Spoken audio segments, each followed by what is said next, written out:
Alrighty guys, I'm at the International Golf Institute in Singapore with Rob Cheney. Rob, thank you very much for joining me, mate. Billy, thanks for having me on. Very nice, and good to have you in Singapore. Thank you very much, mate. It's been really good so far. And look, Rob, so you're a part of the Institute here. You're obviously not from Singapore. That's right. You're pretty well travelled by the sounds of it. Do you mind giving the listeners a bit of a background about yourself and your golfing journey, mate? Yes, sure. I've been in Singapore coming up 6 years now, and before that was in Portugal, which also isn't home. Home was the UK, England, and about 2012 moved to Portugal, started teaching down in the Algarve, did a stint there for about 6 years, and then got an opportunity to come to Singapore, and that's where we've been for the last 6 years. So yeah, it's different. All of these countries have some good things and some bad things about them, but overall I think Singapore is a great place, and it's been a good experience.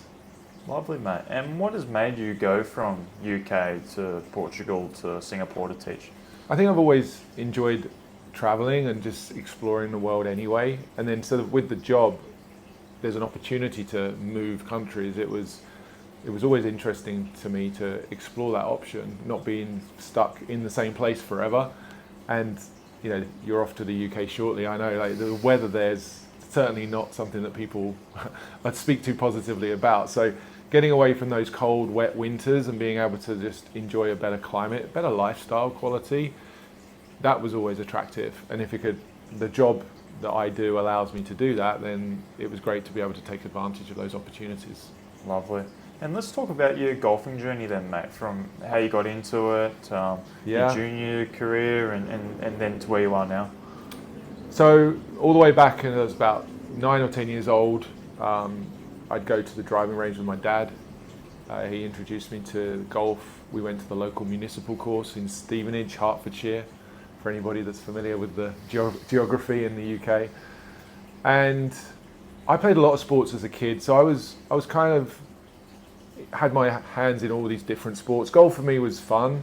I remember enjoying it immediately, being reasonably okay at it, but not great. I think my first ever handicap was like a 28 or plus. You know, I wasn't a good golfer immediately, but I got the bug, and would play a lot. Had some school friends that would play, so we'd meet up on the weekend and play on the par 3 course. And I guess it happened quite quickly. By the age of 12, I remember I was junior member, I was captain of the junior section, I was playing single figures, and that journey kind of just kept continuing, and I played a lot of golf, got down to sort of scratch handicap, and like a lot of people, I think at 15, 16 years old, I thought I could play professional golf, right? And you don't know what you don't know. But that became the dream, and so I left school after my initial exams. At 16 I left school, walked straight into a full-time job at my golf course. At that point it was Nebworth Golf Club, which was a private club just up the road from where I lived, and I spent 4 or 5 years there doing my PGA training and getting a sense of the industry and what to do. But at that stage teaching wasn't really my number one priority. I was still trying to play, albeit not particularly well, but I was still trying to play. And that journey sort of led me down a path of playing mini tours for a couple of years, mostly unsuccessfully. And then it got to the point where, okay, I need to start earning some money. I'd like to have a little bit more of a regular income. I'd like to not be begging, stealing and borrowing from everybody just to make ends meet. And I landed a teaching job at a busy driving range at an American golf facility, which is a retail facility in the UK. Had a very, very busy driving range, and I managed to land a teaching job there, which was a great opportunity for me to kind of get started really with teaching. But it became quite apparent to me fairly quickly that I didn't really know how to teach a good golf lesson. I was a reasonable player, for sure. Not a great player, but a reasonable player. But I would start teaching and I'd spend time trying to help people, and I'd really just be sharing anecdotal information, things that I felt I'd helped me maybe. And there was very little structure to my teaching. So the biggest thing that ever happened to me with regards to my golf teaching was meeting a guy called James Ridyard, James now teaches on the tour, is a very successful short game coach. Going back 15 years, which is when this meeting took place, James was located in Bedford, which was where this driving range was, and he was also working for Trackman. And James would come to my driving range and we got chatting, we got talking, and at that time James was very fundamental in bringing Andy Plummer and Mike Bennett across to the UK, who, for those people who don't know, Andy and Mike, the founders of Stack and Tilt. And at that time, Stack and Tilt was still very much in its infancy. James was, as I say, sort of instrumental in bringing these guys across, getting them to come and present, both for the PGA and also for clinics that they do for golfers. And so that was my first introduction to Stack and Tilt via James. And we spent a weekend together where we went through some stuff in the bay and hitting shots and him explaining some of the stuff. And I mean, it hit me like a freight train. Right? It's like, this makes so much sense. There's a logic, there's a system, there's a way to look at someone's deficiency, prescribe a drill that's specific to that deficiency. It just very, very quickly made sense to me versus what had always been in my mind, which was a bit of a muddle, to be fair. So Stack and Tilt became a big part of my journey. Spent a lot of time around Andy and Mike, did some training with them at the PGA. I've subsequently gone on to help them train other coaches and deliver some of that training worldwide. So I'm still very much a part of that network and very proud to be a part of that network. And I think it's been incredibly instrumental in my teaching philosophy, my journey, and hopefully some of my success as well.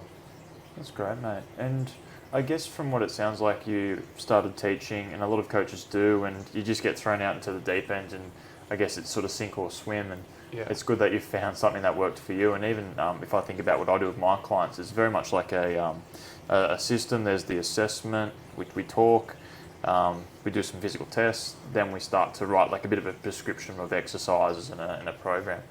So with Stack and Tilt, there's obviously a lot of misconceptions about that. So I'd love for you to talk a bit more about the philosophy of Stack and Tilt, what it is versus what it isn't. Yeah. Just so the audience can understand it a bit more.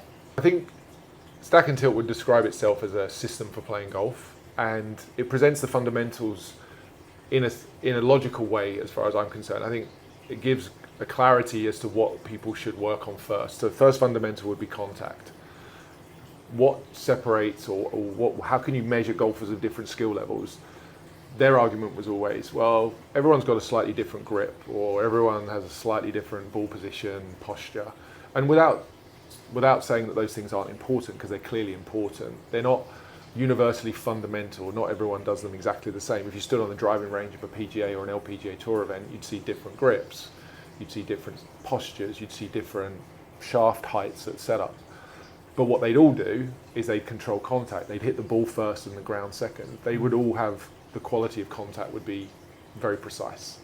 And that would separate them first and foremost as a better player than the rank beginner who would not hit the ground, who'd top the ball, who'd miss the ball, who'd hit the ground behind the ball on one swing and then thin the ball on the next swing. So that's really where I think it helps to be able to identify the priority in someone's deficiency, not just say that was a bad shot or that was a good shot, but to have a reason for why that was a bad shot or a good shot. So fundamental number one, contact. Fundamental number two, distance or power.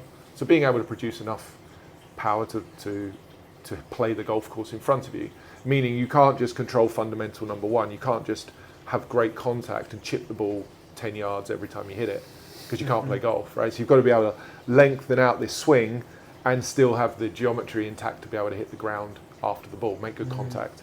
So contact, enough power to shorten the golf course, and then to have a directional component to your swing as well, so that the ball doesn't just fly off randomly. You know within reason that it's going to finish within a certain cone. So defining the fundamentals that way, right back when I first got involved with it, helped me to understand that there's a system and an order to how this goes together. And I think up until that point for me, and I think for many golfers, the biggest frustration is the randomness of everything, where to start. And they hit a bad shot They hit a bad shot and they don't know why, right? It's just a bad shot. They don't have a vocabulary or an ability to be able to understand why it was bad. So they just keep going and keep going and keep going, and then they hit a good one. Okay, that was nice. But they don't really know why. So I think stack and tilt helped me to compartmentalize that in my mind. And I think there's other golfing systems and ways that you could do that. I don't think it has to be just that particular way. And I think any good teacher already has that organized in their mind. And maybe they don't write it down, they don't call it something, but you have to have an idea of how the swing works in the first place to be able to ever make a decision as to where it's deficient. You couldn't recommend a change in someone's swing if you didn't have a picture in your mind of how the swing was supposed to work. But that way back then taught me or introduced me to the concept of having a system. And I think because of the value that it's provided me along the way, it's been something that's been very close to my heart, and I'm very keen to try and project a positive message about it, because it's, as you say, there's been some controversy over the years as to what it is and what it isn't. So it's a system for playing golf, and it really helps to clarify and identify the true fundamentals, I would say. Okay, lovely.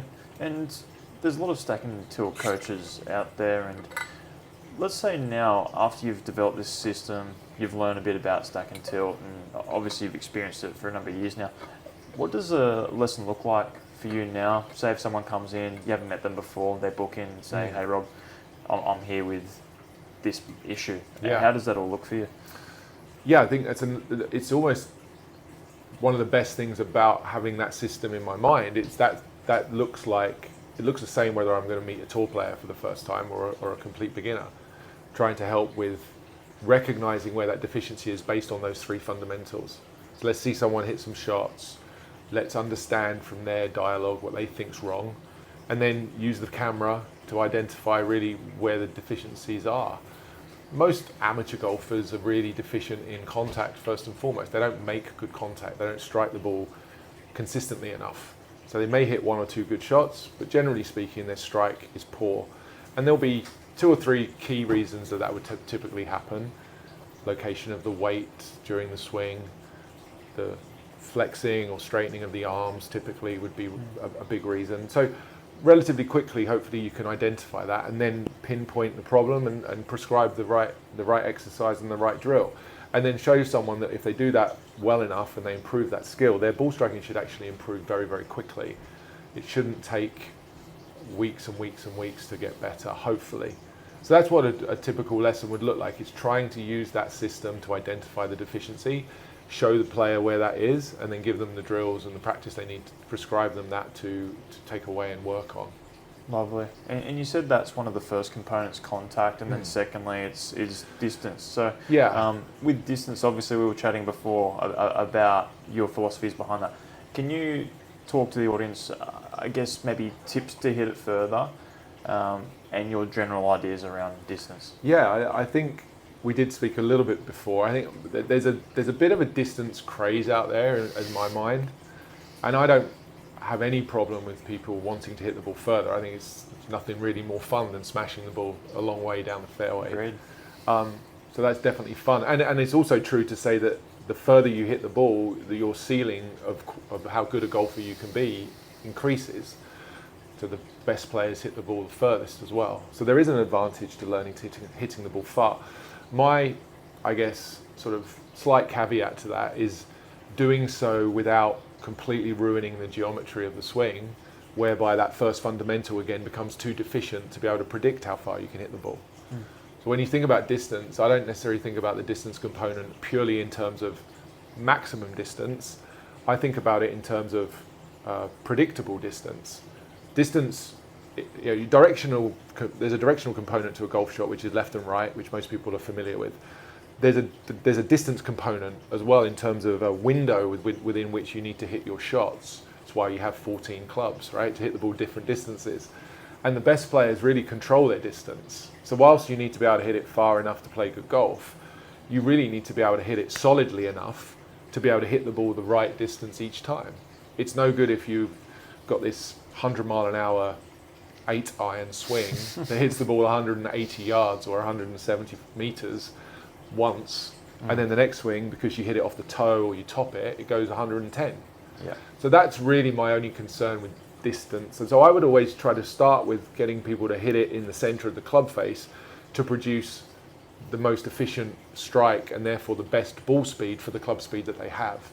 And then the conversation would come around as to whether they need more club speed to take their current level from where they are to the next level. So you've got a beginner golfer, someone who's swinging too slowly maybe, and they can't hit the ball, they can't hit their driver further than 150 yards, then there's clearly some discussion there that needs to be had as to how to help them hit the ball further as well, because otherwise they're just not going to be able to play golf to any reasonable level. But oftentimes you'll find a lot of, I would say, regular golfers, their deficiency is still in strike, and if they hit the ball properly, their distance goes up. So that would be the first comment on distance. And then drills to hit it further. I mean, allowing someone to make a complete turn, use their body correctly, and I think something that I'm sure you could speak on as well as to how the joints are designed and how we should move them. Like, I think letting people complete their backswing with a knee flex change and a hip turn and a full shoulder turn with some thoracic extension to lengthen out the backswing, like letting the body move in a way that allows the hand pass to be as long as possible while still retaining some control to that geometry. So getting the speed from the joints, using the body correctly, that would certainly be somewhere I would start. Yeah, I love that, and that's a great point as well. I guess my general philosophy is, and I read a lot of Sasha McKenzie's work, and I think generally he says distance, the keys to it are increasing that hand path, and then secondly, how hard can you pull down on that hand path on the way back down, and that's using the ground, your rotational forces. Yeah. So when you speak about the backswing, I tell clients it's like a rubber band. You want to try and really lengthen that rubber band, which is thoracic extension, rotation, and really utilising the body. Whereas when I see a lot of clients to start with, because of maybe ailments or just stiffness, they really struggle to use the body efficiently. It's very much an arm swing, like a classic chop over the top, which is going to rob you of efficiency and power. Definitely. And I think going back to your question about some of stack and tilt's controversy or what people think it is versus what it isn't, one thing I would say it is undoubtedly, and even one of the most controversial things that I would say was the beginning of introducing the concept of straightening the trail leg. Like that was met with a lot of resistance, pardon the pun, that was met with a lot of resistance in the industry, which was to say that no, everyone keeps their trail leg flexed when they make a backswing. That was the old X factor discussion. I think the whole coiling the torso against the pelvis, putting a lot of stress on the back and the joints. And there are some incredibly mobile athletes, young male and female golfers that can do that, but I think the longevity of that would be questioned now. I think the information is much better. Stack and tilt certainly were one of the first to say it, and they didn't just say it, they presented photographs of great players historically. There's evidence of Sam Snead's trail leg being pretty much as straight as you can make it. And so where this concept, or where this idea of a resistance model came in, I think Faldo was somewhat responsible for it. The Ledbetter Faldo pictures of him holding his knee, and that was when I grew up. I was trying to do that. I was trying to make that swing. There's this horrendous picture of me, a video of me on like an old VHS recorder in 2002 that I've still got on my phone, of me doing these drills that I look at now and I kind of cringe a little bit. But that's what I was brought up with, and I think people not allowing those joints to move as they want to, particularly for the majority of regular people who aren't athletes and aren't super talented, they need to be able to utilize the body as it's designed. Let the knees change flex, let the pelvis turn, allow that full turn of the body to get the power in the most efficient way, not putting all that stress and strain on the body. For sure. And sometimes I'll get clients and they're really struggling with the whole sequencing picture. And I keep a tennis ball around me at all times, and I'll say, here's the screen, the projector. Just try and launch it as hard as you can, and you start to see them turn and shift. And I say, what did that feel like? And they said, I felt like I used the ground pretty well there. And it's, I guess, piecing that together as well, isn't it? So it's obviously part of the physical, but it's also the technical component as well, which obviously coaching, that's a huge part of your role. Yeah, trying to introduce those pieces at the right time. You could have someone who's really, unfortunately, not particularly coordinated and needs a lot more help and starts out a lot slower. And you can hand a club to someone, they stand there. I've got a junior right now that I can think of that I work with who's plays tennis to a decent level as well. And it's just so natural. You just look at it and it's like, I've barely done anything to make that good. He's just good. And it's actually just about polishing and refining. Andy Plummer, who I mentioned earlier, is the founder of Stack and Till. I think he has this nice analogy that I've used sometimes in my videos that I learned this saying from him. He says sometimes you're like a sculpture with a big block of stone, and sometimes you just need to smash out like a general shape of a person, right? You've got the most basic golfer in front of you who's a complete beginner, doesn't know what to do, and needs real basic start, right? And this kid I'm referring to, you're actually working on the fingernails or the eyelashes. You're kind of like you're into the details. And I think that systematic approach to coaching, as I keep saying, that resonated with me all those years ago when I first got wind of having a system for teaching. And I would say that I think finding someone who can help you in that manner is a real benefit to anyone looking to improve their golf. Yeah, no, I love that. And look, Matt, I know you do a lot of work on YouTube and Instagram, and I'll drop the socials down below, and at the end we'll plug them as well. But thank you.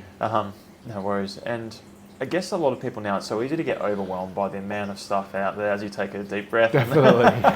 Definitely. There's so much information out there. How do you get clients to structure like their practice? How do you get them to keep on board with what you're teaching them and to put the blinkers on a little bit? Because if you're just taking everything that's out there, I'm sure there's going to be some confusion for a lot of people. Yeah, so hopefully if you're taking lessons with a coach, that practice is structured for you. And I would try to keep someone on the same piece for as long as they needed that piece and not get distracted. But it's very easy to go down a rabbit hole. The YouTube rabbit hole certainly exists. And whilst I accept that I'm probably a small part of that problem, I also want to try and be a bigger part of a solution whereby people can find structured coaching. And there's lots of coaches out there that can help people. I would recognize that there's a lot of good coaches out there, but there's also a lot of that random information which isn't helpful at all. So if I'm working with a student online, those drills are very specific. I'll share with them in that video format that I'll send back to them. And in some ways, I think I've found online coaching to be, in many ways, more useful in some ways, in a funny way. You can't get your hands on someone and move them how you want them, but if you can explain clearly and in detail what you want them to do, you also just explain what you want them to do. And that extra stuff that you might add on if you were in person and the next sentence and the next piece that you sometimes say and then you think, oh, I wish I hadn't said that. Like, that doesn't happen in an online lesson. You give someone a very strict and very detailed, specific drill, and then you let them go and work with it. A little bit of back and forth if they have some questions, but ultimately you're just giving them that one thing to think about. So yeah, if you're taking lessons, I would recommend that you're sticking with what your coach is asking you to do. If you're not taking lessons, it's a bit of a wild west out there with what you could click on, because sometimes you'll click on something that's not necessarily bad information, but not relevant for the person, right? Not relevant for the individual. Correct. And just on your point on online training, and I used to be a bit skeptical of it. So I've done probably online coaching for 5 or so years. It's a lot more than what I used to do. But I think it's a really good passage now for people to improve. And I guess with technology now, that can really improve that process as well. So you've got 3D swing analysis tools, and you can draw lines through video. It's bizarre. But also, I'm not sure if your clients are the same, but mine, they communicate pretty consistently. Whereas if they used to come into my clinic, you see them once, you might see them for a lesson, then they come back a week or 2 weeks or a month later. There's a lot of time between then. Yeah. Whereas with the online space, I think they're more inclined to reach out if they're doing well or not doing so well. So I think it's easier to troubleshoot. Would you agree with that? No, it's a good point. Yeah, it's a good point. Exactly as you've just said, people would come for their weekly lesson and feel like when they walk out of the bay or off the driving range, that's their time with you done, and there isn't that in between. But yeah, online there's back and forth, which I think can definitely help the relationship. I would, like you, was somewhat skeptical about online lessons, but I've been doing it now pretty much since COVID. I think COVID sort of accelerated that for me. And it was at the same time my YouTube channel got some traction. So yeah, teaching people from all over the world, and looking at some of the setups that these people have is quite, I get quite jealous. Some of these like basements that are set up, these man caves, and GC quad and full simulation and pressure plates, as you say, and all sorts of cool toys. I'm very jealous. But yeah, I think it's been a real learning curve for me. I've spoken to a lot of other coaches who've asked me about online coaching and how to get into it. And I remember speaking to a mutual friend of ours, Steve Giuliano, back in 2019-20 when I was getting into it, because I know he'd been in that game for some time. He had a bit more experience, and he was very helpful to give me some tips. So I was always skeptical, as I say, because I wasn't sure how much you could help someone. But what it's definitely taught me from a golf teaching point of view online is you must have a very clear system as to how you're going to help somebody. Like, why, if you just look at a video of somebody, unless you've got a very clear understanding of how it all works and fits together, I would imagine those lessons are quite difficult to teach. Like, you could just say something random, and then the next week they'll send you another video and it could also be random. So that's been a learning curve as well, and I think it sharpens your teaching skills, because you have to communicate. As I just said, you can't put your hands on someone to move them how you want to, so you have to get cleaner and more accurate with your descriptions of the anatomy and the movements that you're looking for someone to do. So it's been a really interesting learning curve, and it's a fun part of the job now as well. Oh, for sure, and it's endless in terms of opportunities and scale and the people that you can reach. And just a little change of pace now. So obviously I'm a golf physio. I'm pretty biased in terms of the body accounts for a little bit of the golf swing. Has your thought around physical fitness and training changed since you were a junior coming through, now with some of these juniors or even senior players that you work with now? Yeah. Have you changed in terms of the emphasis you put on the body and the golf swing? I've definitely educated myself over time to understand a lot more about the joints and how they move. We have a very senior orthopedic surgeon, retired now in the US, a guy called Dr. Robert Bush, who is really affiliated to our Stack and Tilt network and has helped put together an anatomy class that's incredibly valuable. And Dr. Bush's background is in initially the golfing machine, and then he lives in California, spent many years on the range with Mac O'Grady.